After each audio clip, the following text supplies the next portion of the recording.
Hola a todos. Si no, no soy yo. Bueno, buenas noches. Muchas gracias a la Fundación Libertad por permitirme ser parte de esta reunión, que además honrado por tantas personalidades como el presidente Macri, como el presidente Lacalle Pou, como el presidente Aznar. Así es que la doctora Bullrich, genia Patricia. Así que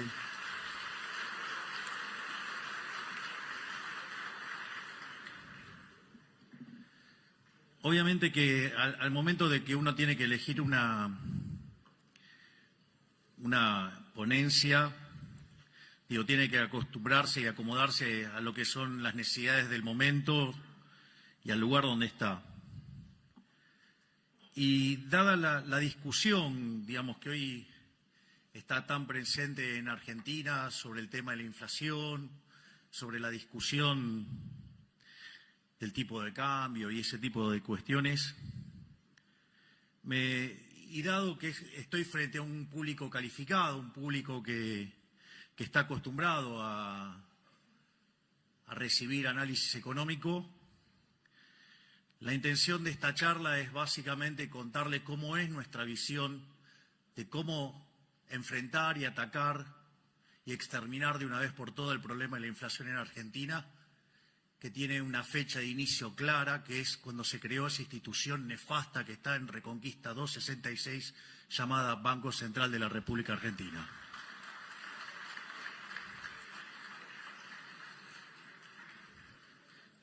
Por otra parte, por ende, la presentación se llama Dineros, Precios, Política Monetaria e Inflación. Otra cosa que descubrí, que en la interacción con distintos economistas locales, es que la gran mayoría de los economistas locales, profesionales y de renombre, no tienen idea de algo tan importante en esto, que es el problema del ancla nominal. Y porque básicamente no entienden qué es el dinero. Es decir, que en ese tratado nefasto llamado Teoría General de la Ocupación, el interés y el dinero, causó un daño tan grande que todavía, seguimos heredando algunos problemas de definición de marco conceptual que hace que nos equivoquemos tanto y tan seguido los economistas. De hecho, recién en el auto repasábamos un chiste que decía, de las últimas 5 recesiones, ¿cuántas pronosticaron los economistas? 9. Más allá de los chistes de esto. Entonces, resulta fundamental y clave entender qué es el dinero. O sea, lo que uno se da cuenta es que discuten el problema de la inflación y no entienden qué es el dinero. Entonces, está el coloso está Federico Sturzenegger. Qué placer que lo acabo de ver. Gracias, Federico.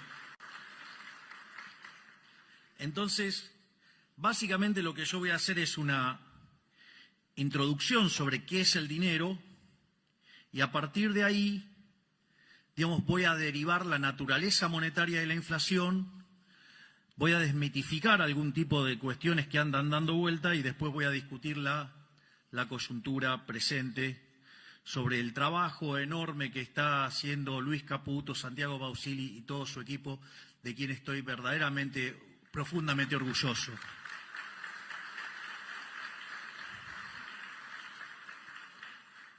Entonces, lo primero es, si no hubiera dinero, ¿cómo sería la economía? Bueno, la economía sería una economía de trueque, donde se intercambian bienes por bienes. Ahora, en una sociedad chiquitita eso no es en principio un problema, pero en una sociedad más grande sí es un problema, porque ustedes tienen un problema que se llama la doble coincidencia.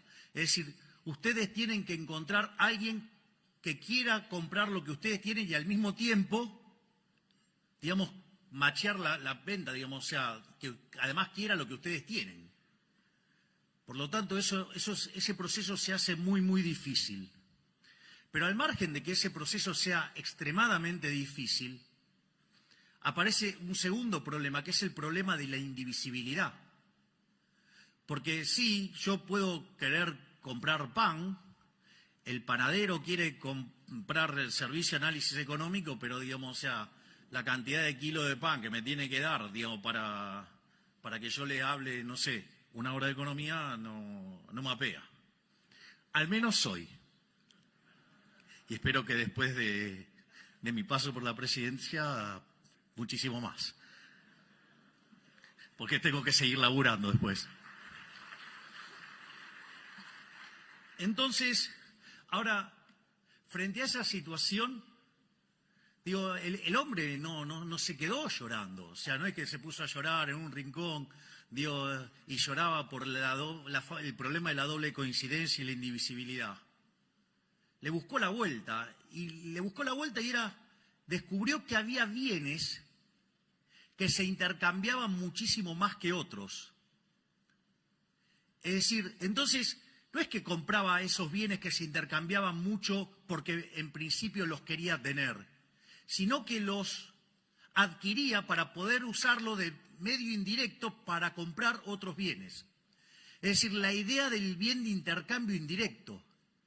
Es decir, y cuando aparece el bien de intercambio indirecto, lo que está apareciendo ahí es justamente el dinero.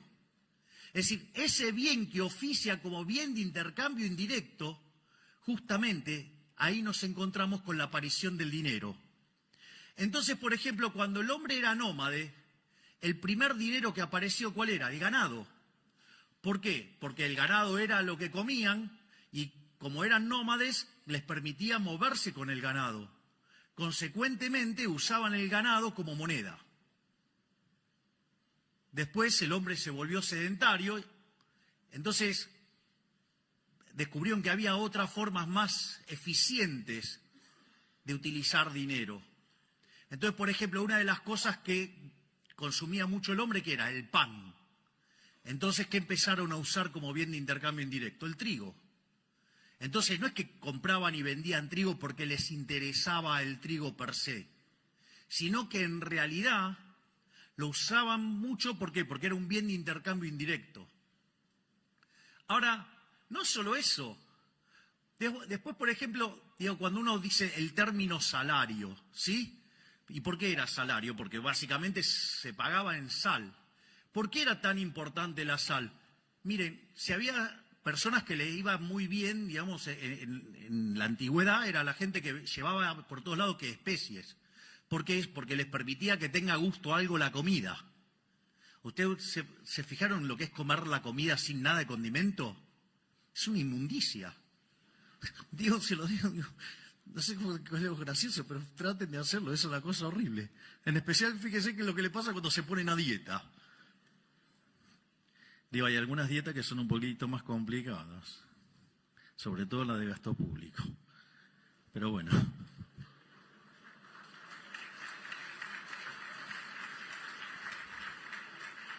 Ahora, más que aplausos, deberíamos estar regocijándonos que por primera vez le estamos dando duro y parejo al gasto público. Estamos cumpliendo el sueño de Rothbard. Es increíble, ¿no? Una caída real del 35% del gasto público. Vamos, muchachos, eso es sacar al Estado del medio. Es decir, la verdadera presión fiscal es el tamaño del Estado. Si le pegamos semejante recorte, vamos que les estoy devolviendo libertad a lo loco. Pero bueno. Es más, volviendo al tema de la sal, ¿por qué la tradición de darle la sal a la otra persona, de ponerla y no dársela directo en la mano? Porque dicen que si no sería mala suerte. ¿Y cómo era el tema del pago? Venía el tipo con un saco, imagínense, entonces le pagaba con un saco de sal. Imagínense si cuando ustedes estaban manipulando la sal, se caía. Y era mala suerte, era una pérdida instantánea seguro. En ese contexto, por eso que se apoyaba la sal y se pesaba y ahí se hacía el intercambio. ha habido otras monedas, como ser el tabaco. Es más, cuenta una historia Milton Friedman en una de sus conferencias que dice que en la Alemania, digamos, después de la Segunda Guerra, cuando viene la hiperinflación, usaban clavos, usaban coñac, y dice que es la definición de dinero líquido más líquida que había conocido. O sea, había encontrado el verdadero M1. Digo, chistes de economistas, no se hagan problema. O sea, la próxima charla vengo con los subtítulos. Entonces, básicamente, ahora, ¿cuál era el problema con todo ese tipo de dineros que habían aparecido? O sea, que eran mercancías, o sea, que tenían un valor de uso como mercancía, pero también servían para hacer transacciones. Entonces, y eso oficiaba como dinero. O, digamos, cuando trabajamos en microeconomía y empezamos en equilibrio general, hablamos de numerario. Ahora, ¿cuál es el problema, digamos, de ese tipo de monedas? Bueno, que uno no vive un solo periodo. O sea, podían oficiar de unidad de cuenta, podían oficiar de medio generalizado de pago, pero ¿qué pasa? No preservaba el valor. Y como la economía, digamos, afortunadamente no es de un solo periodo, sino que es intertemporal, que incluye varios periodos, se degradaba con el tiempo. Es decir, como si tuviera tasa de interés negativa. Entonces, ¿qué es lo que descubrió el hombre? El hombre buscó los metales. Y así es como aparecieron dos monedas, que es el oro para las transacciones grandes y la plata para las transacciones más chicas. Entonces, vean que lo más importante de todo esto, o sea, ¿para qué hago toda esta historia de por qué aparece el dinero, cómo aparece el dinero? Para entender que el dinero es un bien de intercambio indirecto. Es decir, y al ser un bien de intercambio indirecto, ¿qué quiere decir? Que su demanda es una demanda derivada. Es decir, yo no demando dinero para llevármelo al traje de madera. Si yo demando dinero para hacer transacciones y básicamente quiero utilizar ese dinero, ¿sí?, para financiar un sendero de consumo a lo largo de toda mi vida. Es decir, por eso uso dinero. Ahora, si yo, entonces, el dinero tiene esa connotación, esa característica, ¿de qué depende entonces la demanda de dinero? Y ahí es donde nos empezamos a encontrar con estos problemas. Porque si yo lo estoy definiendo de esta manera, la demanda de dinero tiene como contraparte el sendero intertemporal de consumo, es decir, mi programa de consumo a lo largo de toda mi vida. Ahora, y si yo me pongo a derivar la demanda de consumo de cada uno de estos bienes, que es lo que va a determinar como contraparte la demanda de dinero, ¿de qué depende esa demanda de bienes de consumo? Y en el fondo, esa demanda de bienes de consumo van a depender de lo que, en paz descanse, decía Robert Lucas Jr., que depende de los parámetros profundos. Es decir, depende de las preferencias, depende de la tecnología y depende de las dotaciones. Digo, por lo tanto, si las dotaciones están dadas, las preferencias están dadas, y la tecnología, digamos, es un caso, digamos, sin que se haga alguna suposición sobre el progreso tecnológico, que digamos, también está dado, y si lo quieren asumir, digamos, lo van a poner adentro del modelo. En el fondo, como diría un físico, en condiciones normales de presión y temperatura, la demanda de dinero debería ser una cosa absolutamente granítica que tiene como contrapartida mi sendero intertemporal de consumo, que depende de los parámetros profundos, que son datos dados. Esto es un tema demasiado interesante porque, digo, ¿qué es lo que sucede? Porque si entonces la demanda real de dinero, que es esto que acabo de decir y que sin presencia de ese ente nefasto que emite papelitos,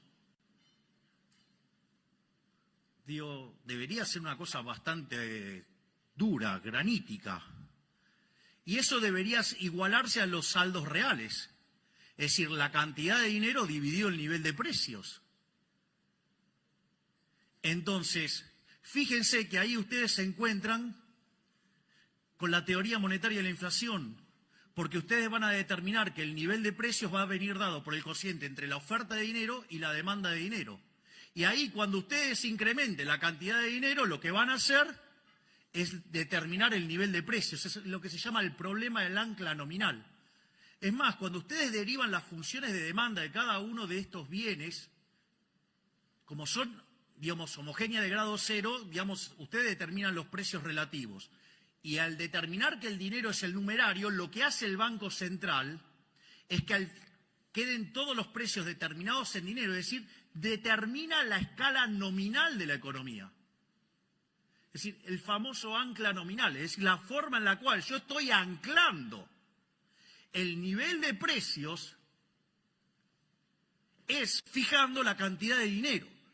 Entonces, si desde que asumimos en diciembre la base monetaria está constante, pese a que compramos 15.000 millones de dólares, pese a que se nos dispararon los puts, pese a que tuvimos que pagar los pasivos remunerados, la contracción por Bopreal y la contracción por superávit fiscal ha sido tal que compensó todo eso y dejó la base monetaria constante. Por eso está bajando la inflación.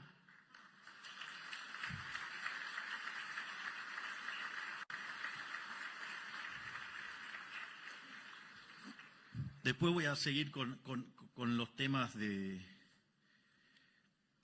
tienen que ver con la actualidad.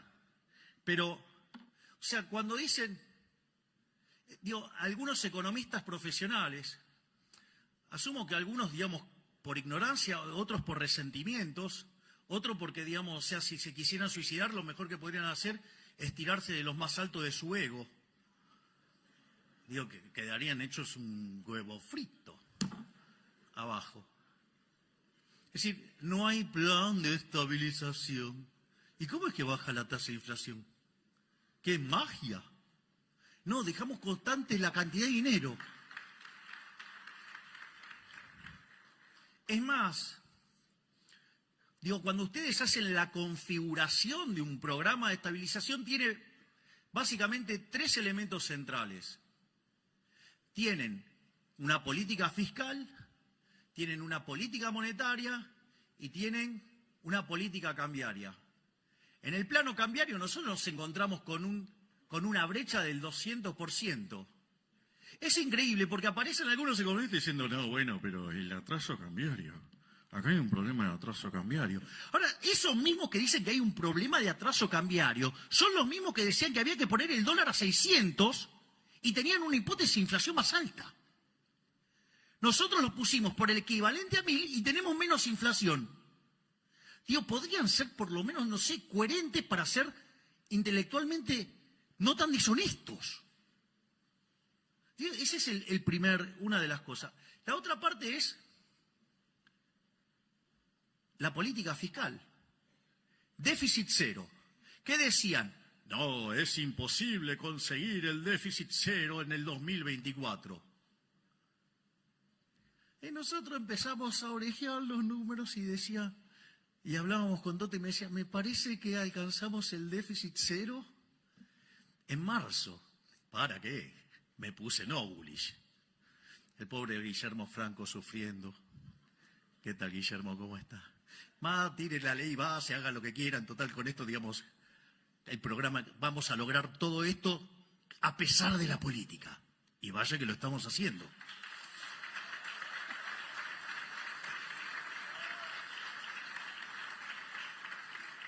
¿Y con qué nos encontramos? Que eso que era imposible, lo logramos en el primer mes. En enero alcanzamos el equilibrio financiero, es decir, tuvimos superávit primario y además pagamos los intereses, o sea, alcanzamos el equilibrio financiero.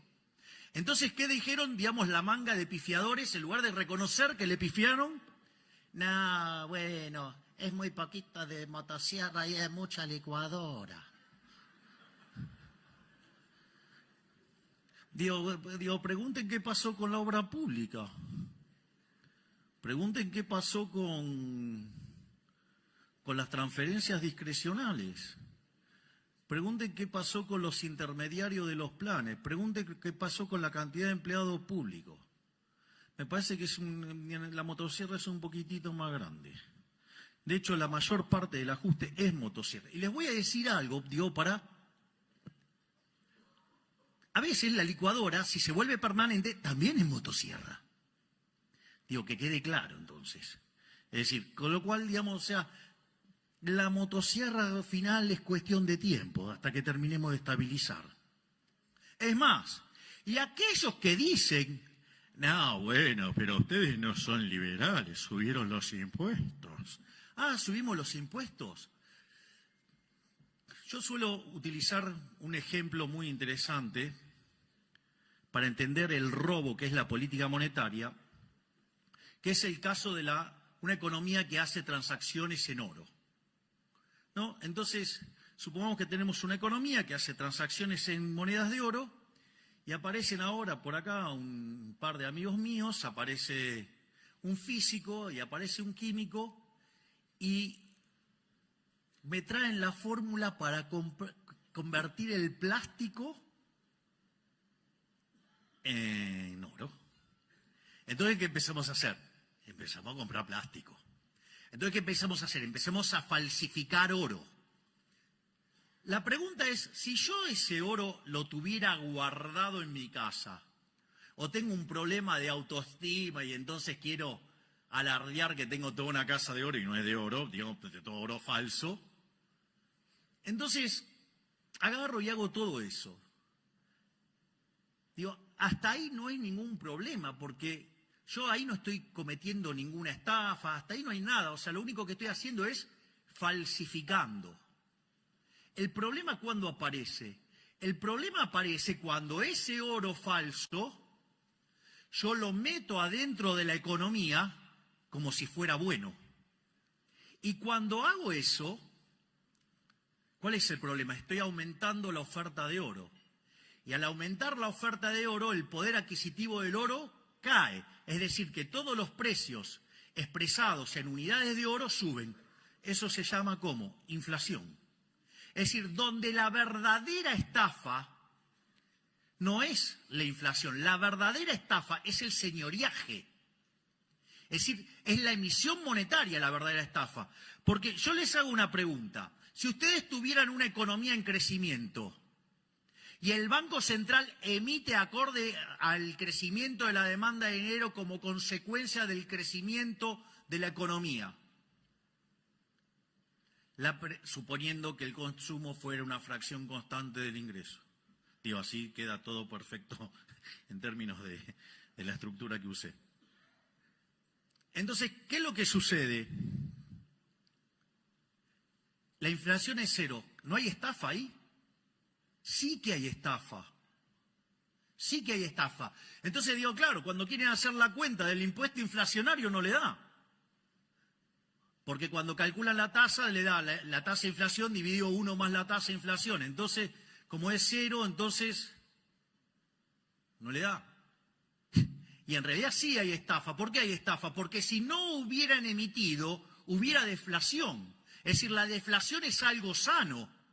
Es decir, la deflación, digo, de hecho, para los clásicos que se dedicaban a mirar todo el día qué estaba pasando en la economía y después escribían, para ellos no eran un problema. Por eso recomiendo enfáticamente un libro maravilloso de Philippe Bagus que se llama Defendiendo la deflación. Lo que pasa es que cuando hay deflación, o sea, hay algunos que ganan y hay otros que pierden. Bueno, si, digamos, tienen más exposición los que pierden, y bueno, claro, digo, entonces, digo, la deflación es mala. Pero no es mala, digo, porque deriva, de hecho, digo, del propio crecimiento económico y implica devolverle recursos a la gente. Ahora, entonces, esto quiere decir que la verdadera estafa es la emisión monetaria. Esto es muy interesante porque el gobierno delincuente que nos precedió, en los 4 años de gobierno, emitieron 28 puntos del PBI, manga de chorros.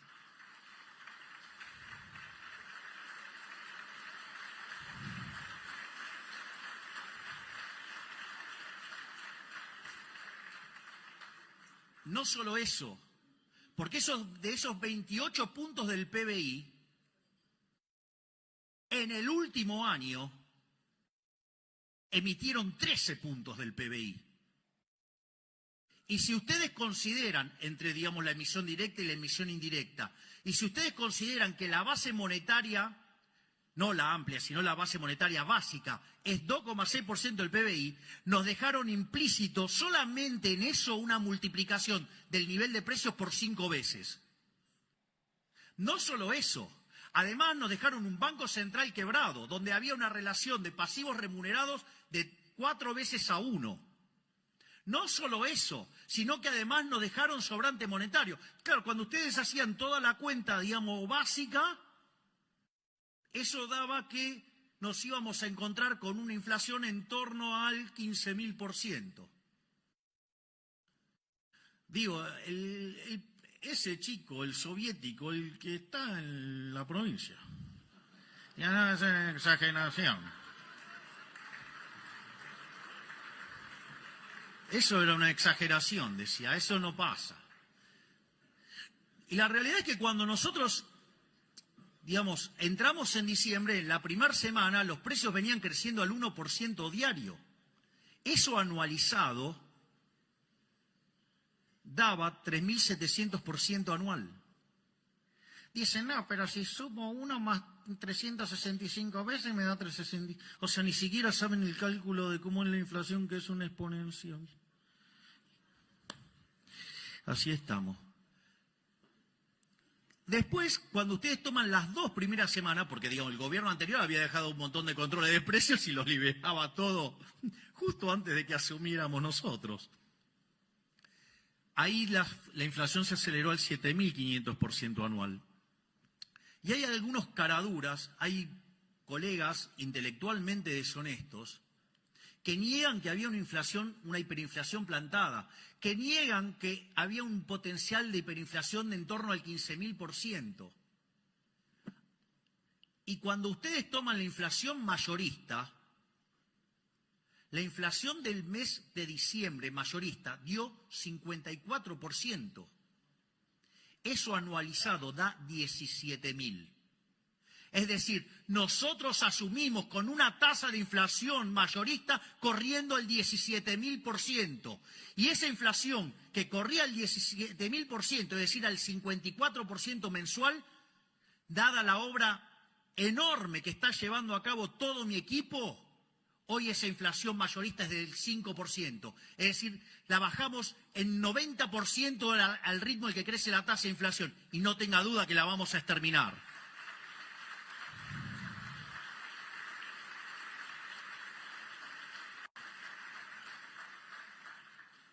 Entonces, tenía toda una parte donde me peleaba con Keynes, pero la voy a omitir. Sí, porque digamos, me pongo un poco denso, intenso, porque te voy a tratar de mantener las formas. Entonces, lo primero que...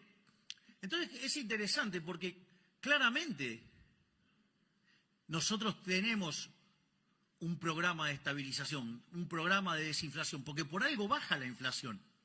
No es que baja por arte de magia. Es más, hay otro elemento central de por qué baja la tasa de inflación. Una de las cosas enormes, digamos, que es digno de admiración, es el trabajo que está haciendo Santiago en el Banco Central y todo su equipo, Santiago Bausili. ¿Esto por qué es tan importante? Porque miren, cuando ustedes tienen un banco central quebrado, es decir, que quiere decir que los pasivos valen más que sus activos, la única forma donde ustedes corrigen la quiebra tradicionalmente es mediante un tremendo fogonazo inflacionario, de modo tal que los pasivos monetarios se achiquen. Y cuanto más quebrado están, la tasa de inflación que ustedes necesitan es muchísimo más alto para dejar en equilibrio el patrimonio neto. Entonces, en la medida que ustedes tienen un nivel de precios de hoy, en la medida que ustedes van a una quiebra del Banco Central y necesitan licuar eso implica precios más altos, ¿no? Una inflación más alta implica... Entonces, cuando ustedes toman el nivel de precios que deja en equilibrio el balance del Banco Central respecto al nivel de precios que tiene hoy, unen eso, les da una línea y la pendiente de esa línea es la tasa de inflación. Entonces, conforme ustedes empiezan a limpiar el balance del Banco Central, lo que están bajando es la tasa de inflación. Esto es un tema muy interesante. Es decir, el trabajo que hace el Banco Central es fundamental, el saneamiento es fundamental para bajar la tasa de inflación. Es decir, ¿pero qué quieren que le diga? Si había uno que decía, no podés dolarizar, si no hay fideo y no hay tuco, y me invitás a fideo, hay tuco, fideo con tuco.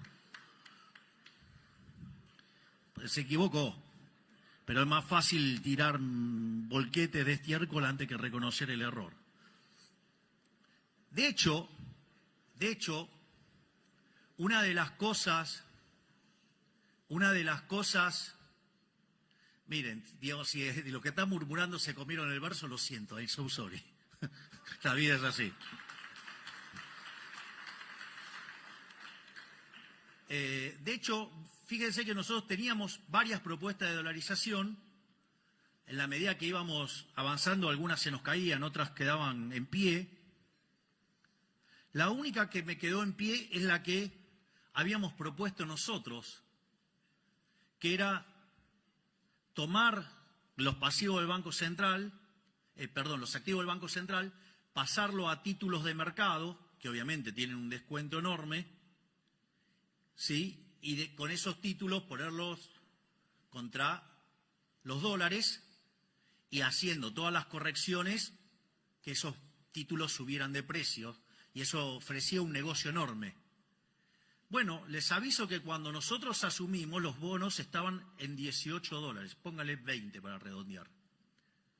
Hoy los bonos están arriba de 60. Recibimos el riesgo país en 2.900, hoy estamos en 1.150. Es decir, además, estamos haciendo una caída del riesgo país como pocas veces visto en la historia argentina. ¿Y saben qué? Eso predice que para adelante la economía rebota. Por eso, digamos, están tan nerviosos. Por eso utilizan causas nobles para tratar de desestabilizar un gobierno. Porque saben que van a perder y no vuelven más.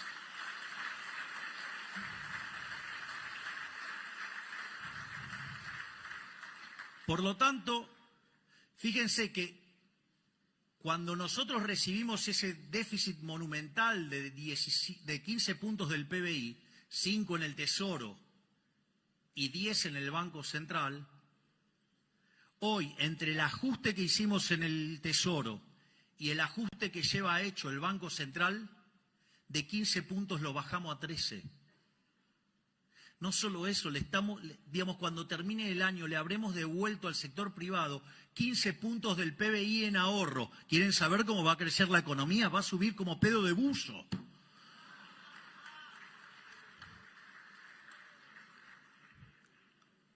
Pero no hay ancla nominal, menos mal. Bueno, eso, digamos, entonces hay un ancla, digamos, el caso, digamos, del ancla nominal, que es cuando ustedes fijan la cantidad de dinero. Obviamente que no es la única forma de anclar. Hay cosas que verdaderamente a mí me parecen divertidas, ¿no? Porque vienen economistas y dicen, no, bueno, porque no hay un plan integral, porque debería definir la matriz productiva de los próximos, digamos, no sé, 5 años. ¿Qué quieren? ¿Un plan quinquenal? No soy Leontiev, no soy un comunista, soy liberal libertario. Creo en la libertad, creo que eso lo tienen que determinar los empresarios, no un burócrata, digamos, fatalmente arrogante desde una oficina.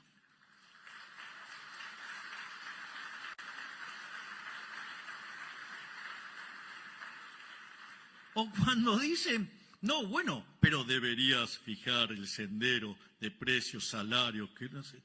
Digo, de vuelta, muchachos, soy liberal, yo creo en el sistema de precios. Es decir, ustedes para poder saber cuál es el vector de precios, deberían de vuelta conocer las preferencias, la tecnología y las dotaciones.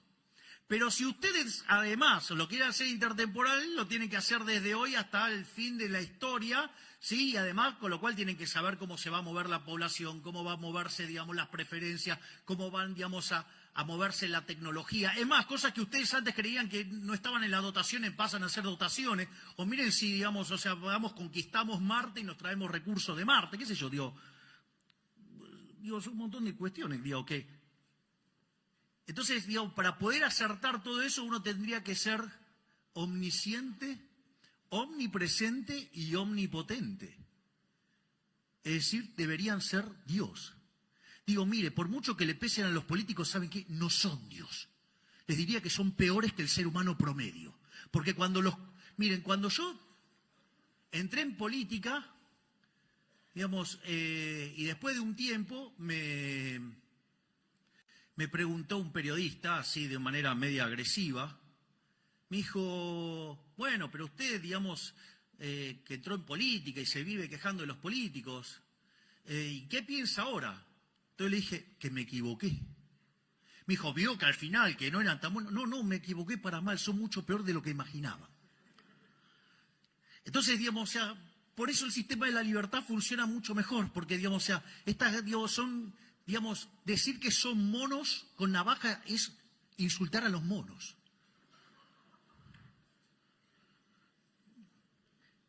Entonces, digo, ¿cómo voy a estar fijando precios? No, tiene que fijar el sendero de los precios. ¿Cómo? Digo, están locos. O sea, soy liberal. O sea, digo, me da urticaria hacer eso. Entonces, no solo eso, ni que hablar. Me imagino que podrían ponerse a buscar los informes que reciben de muchos economistas profesionales que decían que había que poner la tasa de interés real positiva. Hoy la pelota de los pasivos remunerados hubiéramos emitido en los últimos 3 meses 4 bases monetarias. El problema es cuando explota la pelota, lo habrá padecido Federico con las LEVAX, después con las LELIX, y ahora serían los pasivos remunerados. Que dicho sea de paso, el gobierno anterior fue tan amigable que nos dejó todos los pasivos remunerados a un día. Como verán, estaba fácil, ¿eh? Digo, es tan fácil desde la tribuna. El otro día hablaba con el profesor de Pablo y le reconocí un error mío, digo, de tiempo atrás. Y el error era, digamos, yo había entrado en mi sendero rothbardiano, entonces estaba intenso. Y cada vez que hablábamos de política económica, digo, yo como que me enojaba porque lo veía como muy condescendiente, digamos, o sea, el profe de Pablo entrevistó a todos los ministros de Economía y presidentes del Banco Central desde la mitad del siglo XX en adelante. Entonces, eso a mí me generaba una situación muy, muy particular. De hecho, de almorzar entre 3 y 4 veces por mes, pasamos a hacer algo más distanciado, digamos, para preservar la amistad, a pesar de que habíamos visto mundiales juntos, que habíamos pasado fiestas juntos. Y el profe de Pablo, con su sabiduría, seguro que dijo, andá, aprendé y volvé. Y el otro día, digo, yo le reconocí, digo, mi error, porque una de las cosas que, digo, que yo siempre traté de hacer como analista era tratar de incorporar las restricciones. Bueno, ahora descubrí que son más. O sea, es un poquitito más difícil. Entonces, digo, desde la tribuna es bastante fácil. Porque aparte hay algo interesante, que es, ¿saben qué? Miren, ustedes van a ver un partido de Argentina, el partido de Argentina es muy lindo, las banderas, los cánticos, todo lo que usted quiere, es fabuloso. Pero los goles los hace Messi. Es decir, si ustedes quieren ganar, digamos, tienen que empezar a hacer goles. O sea, y la verdad que yo con mi equipo...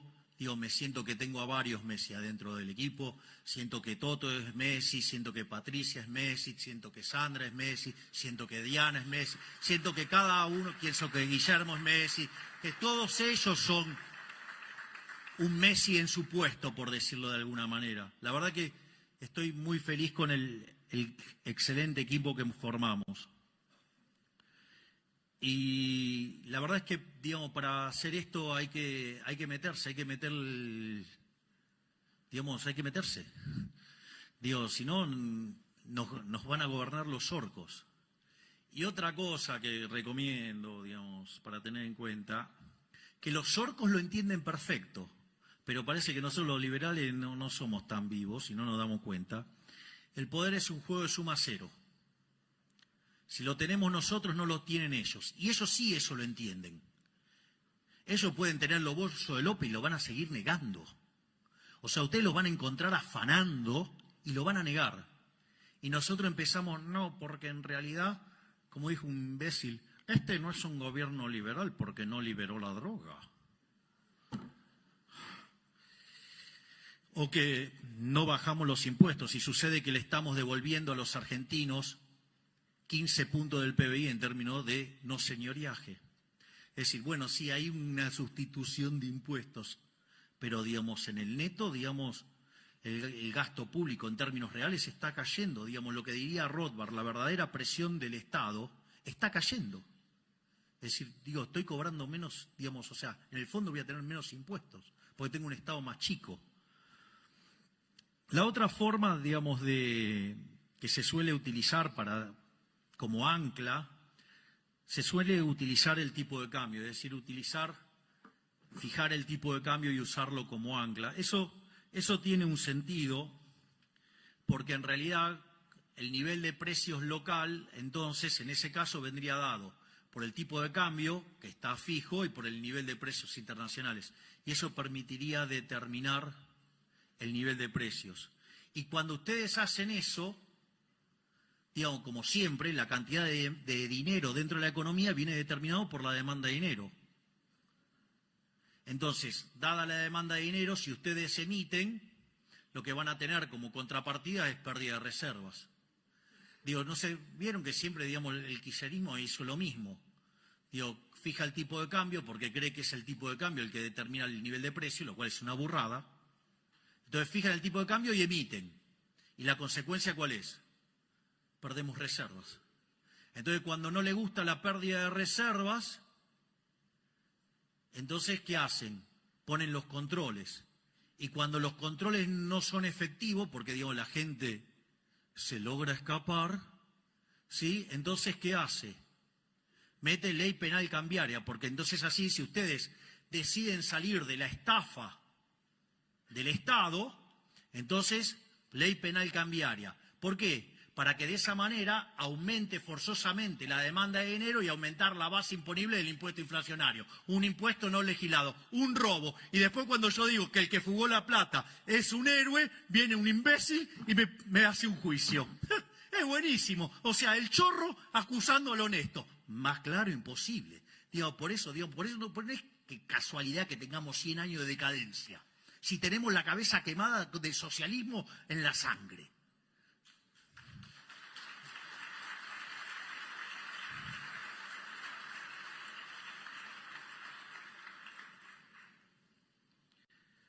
Obviamente que la otra forma de tener un ancla nominal es utilizando lo que se llama el sistema de metas de inflación, pero ahí el ancla es una cosa más complicado, porque en rigor, si ustedes lo quieren pensar en términos de cantidad de dinero, no lo tienen. ¿Por qué? ¿Cuál es el problema? Porque si estoy fijando la tasa de interés, entonces no fijo la cantidad de dinero, y si no fijo la cantidad de dinero no puedo fijar el nivel de precio. Entonces tengo lo que se llama un problema del ancla nominal.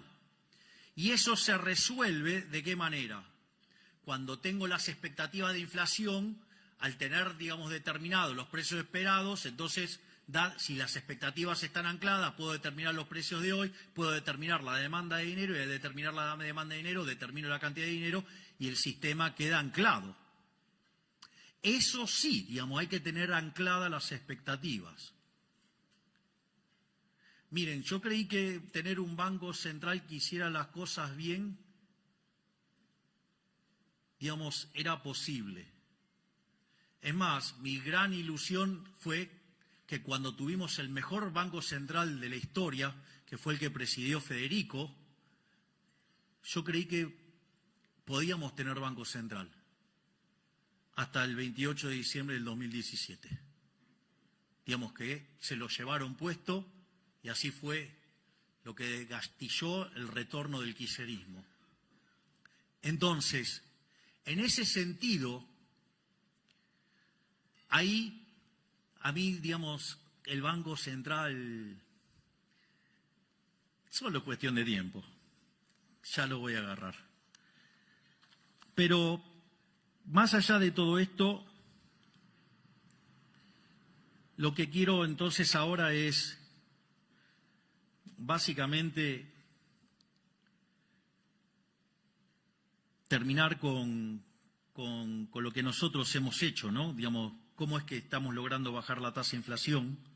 Y básicamente, de vuelta, como dije antes, un programa de déficit cero, donde atacamos de cuajo el gasto público, donde obviamente que en la primera parte sobrereaccionamos y el ajuste equivale.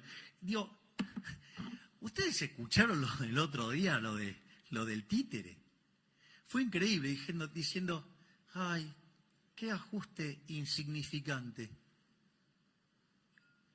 Dejó un déficit de más de 5 puntos del PBI. Nosotros lo llevamos a 0,2 positivo y si lo teman en términos anualizados, hicimos un ajuste de 7 puntos del PBI. Y el caradura dice, resultado insignificante. Les cuento que en los últimos 123 años de historia, Argentina tuvo déficit en 113. Quiere decir que tan fácil lo que estamos haciendo no era.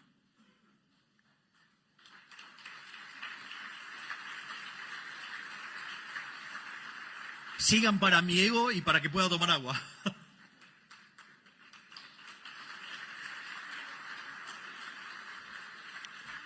Por otra parte, el saneamiento del Banco Central hizo que de tener un déficit cuasi fiscal de 10 puntos del PBI, digamos, hoy ya está en 4 y va camino a 3. Es decir, cuando vengan las próximas tasas de inflación y volvamos a bajar la tasa, otro punto más le vamos a echar. Entonces, cuando ustedes computan lo que ajustamos en el Tesoro y lo que ajustamos en el Banco Central, ya llevamos ajustado de los 15 puntos, 13 puntos. No existe registro histórico en la historia de la humanidad de un ajuste de semejante calibre en 3 meses. Pero no solo eso, sino si ustedes se fijan, tanto los analistas como el Fondo Monetario Internacional, cuando nosotros llegamos, estaba esperando una inflación del 250%, digo, para Argentina, en un caso optimista. Bueno, hoy el fondo espera que Argentina, la inflación este año cierre en 150%. Para que cierre en 150%, de acá a fin de año la inflación promedio tiene que ser del 5,5%. Es decir, que hacia fin de año está claro que la tasa de inflación, dado donde arrancamos, va a estar bastante por debajo del 5%. Es decir, lo estamos logrando, estamos terminando con la inflación.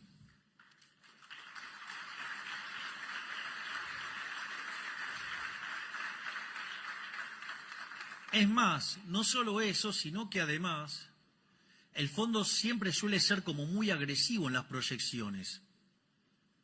Esta vez se quedó corto con el ajuste y se quedó corto, digamos, con el tema de la inflación porque está bajando más rápido.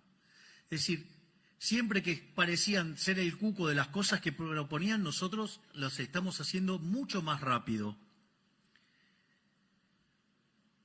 Por otra parte, hay otra digresión, digamos, que tiene que ver con el tipo de cambio real. Sobre el inicio de la presentación mencioné el tema de algunos que son muy deshonestos intelectualmente diciendo que el tipo de cambio había que ponerlo en 600 y la tasa de inflación le daba más alta, y ahora se quejan por un tipo de cambio de 1000 y empiezan, no, porque hay apreciación cambiaria, hay apreciación cambiaria. Ahí hay también, digamos, hay una respuesta a esto, digamos, también con mucha sabiduría del profe de Pablo. Si una cosa es hacer economía, otra cosa es hacer aritmética. Y hay mucha gente haciendo aritmética y poca economía. Aviso que no todos cometen este error. Digamos, les espoleo el resultado. Lo que dice Arriazu tiene razón. Ahora voy a explicar. Arriazu dice que Argentina, si estabiliza, dado la estructura fiscal que tiene, va a convivir con una moneda muy apreciada.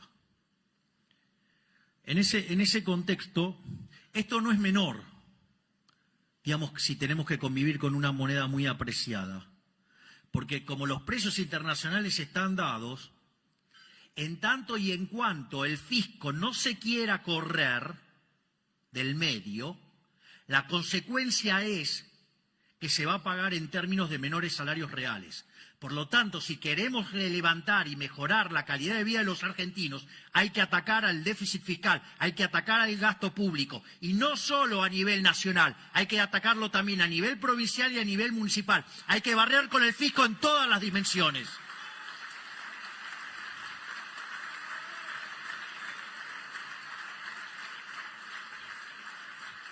Esto es, la fuente de nuestro empobrecimiento, la fuente de que la gente no le alcance la guita, la fuente de que haya tantos pobres, tantos indigentes y que haya un montón de argentinos cagándose de hambre, es culpa de los malditos políticos que no quieran bajar el gasto público.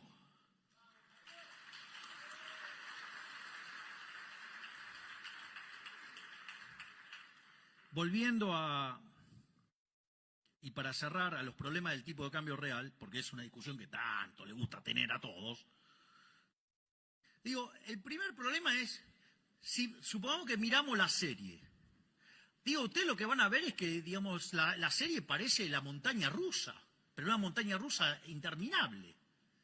Digo, lo primero que yo diría es una serie que tiene tanta volatilidad, sube, baja, digo, parece el electrocardiograma de un tipo que está haciendo una maratón. Digo, el primer problema es, che, ¿alguien me puede explicar qué valor tiene tomar una medida promedio? Digo, con todo ese desvío estándar, con toda esa volatilidad, ¿alguien me puede explicar qué sentido tiene tomar una medida promedio? Digo, ya es un problema grave. El segundo problema grave de eso es